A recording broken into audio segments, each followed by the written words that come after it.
If the Lakers are playing well, they can be a real player for Eric Gordon.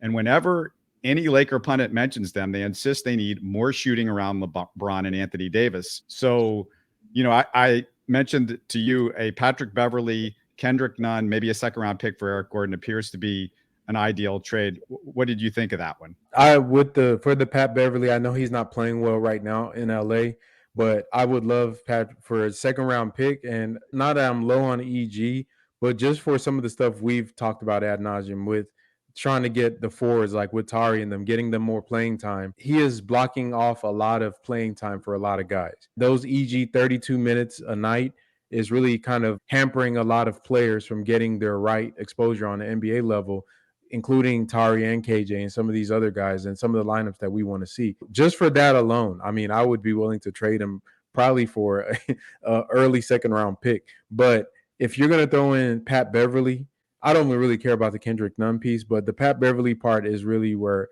I'm at, because people could clown Pat Beverley. He's not a great shooter. He's not the greatest player ever. But one thing you can't say about that guy, where he goes, a certain attitude follows with it. And I put a value on players like that, because for a young team, you need a guy that's going to be able to get in the face of Kevin and Jalen and Alperen and Tari and tell them when they're at wrong. Because I feel like aside from Coach Lucas, Coach Silas is not that type of, he doesn't take that type of approach to players. He's more of a motivator, and he's going to kind of encourage them. Sometimes you need somebody that's going to put their foot up your backside and let you know when you're out of line or when you're doing something wrong. And I feel like a guy like Pat Beverley that's respected around the league, high character dude, intense, a guy that's going to bring it every single game. He's not going to dominate the ball from our guards. He doesn't need to be the star of the show. Those are the type of vets that we need in, and he could help at least 2 or 3 guys on the roster right now. So I think just for the Pat Beverley part, I would make that trade in a heartbeat.